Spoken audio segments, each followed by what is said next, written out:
Hi, Phil Mogg here from nowspinning.co.uk. I wanted to say a few words about the guitarist Paul Chapman that sadly passed away today.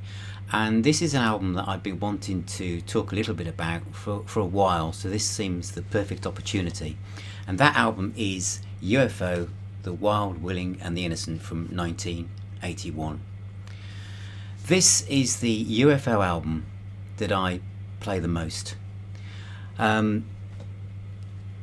I was always a big UFO fan. I discovered them in 1975 with the album Force It and went back to By Phenomenon and then No Heavy Petting. I was probably the only person in my peer group at that time that was really into them, who even knew where they were.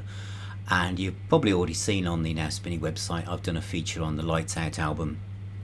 And by the time Obsession came out, they were on the launch pad to great success, and they really deserved it. And of course, everyone knows Strangers in the Night, which is seen as one of the best live albums of all time, or especially the 1970s. So when Michael Schenker left, went AWOL, and Paul Chapman came in, and I knew Paul Chapman from his time with Lone Star, but I'll have to admit, he wasn't kind of on my radar as being like a guitar hero. And the first album they made with Paul was No Place to Run, which was produced by George Martin from the Beatles, which was a strange mix really. And at the time when I first heard that, because the production was very light, you know, they were going into the way they'd been progressing was really melodic hard rock, and I felt at the time that album was a downturn in quality and the way they sounded. The title track was great when I heard it on a BBC concert programme. So I kind of felt as if I was going to follow Schenker, and UFO were no longer going to be a band that I followed as such. And then in 1981, I was in Virgin Records in Birmingham, and they had an album sale, and Wild, Willing and the Innocent was there. And it was a bargain price, and I thought, and I'd seen the reviews actually in Sounds saying it was a return to form, so I thought I'll give them another go. I mean, I've invested so much time in UFO, seen them live, and thought, why not?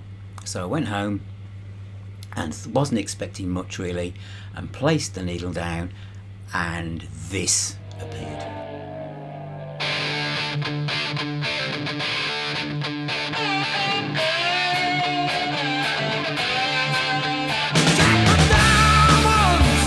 The track was Chains, and the production I thought was the best UFO had ever sounded, and the song itself just motored along. The drums were huge.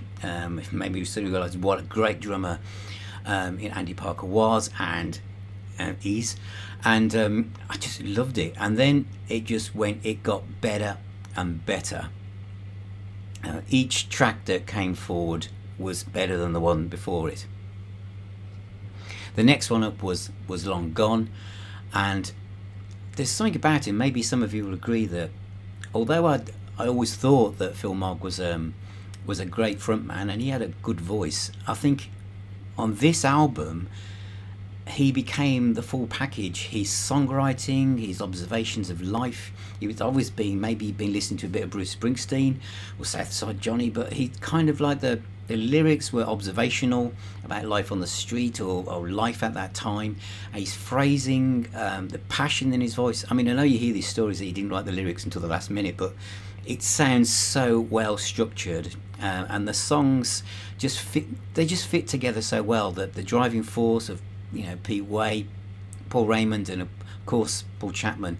I think it all came together on this album in a way that I don't think many people realised maybe they could do that again. And and also the use of strings, which they dabbled with strings before on their albums, but on here, on this album, they sound part of the band, and they sound massive and they sound menacing. It really is a fantastic combination.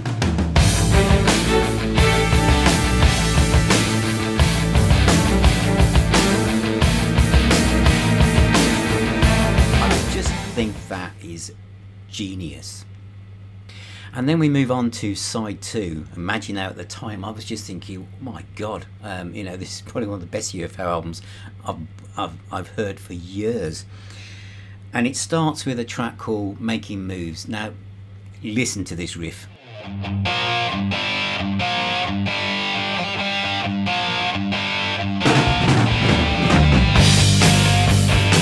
Simple, direct, but the band just powering behind it, and you can tell that they just mean business. And then you've got another couple of great tracks with Lonely Heart and Couldn't Get It Right, and then it ends with a song called Professional Violence. And Paul's guitar playing, Chapman on this track, is just breathtaking.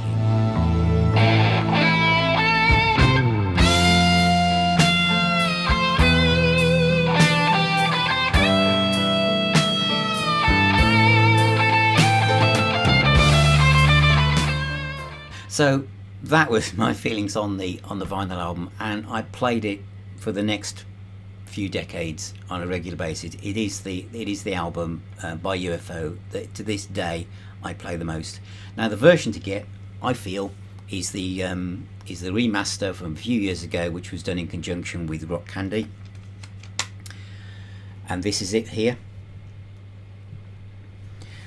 And it comes with a nice informative booklet, as all these remasters do. They're not easy to find now, all of them, but it's full of detail.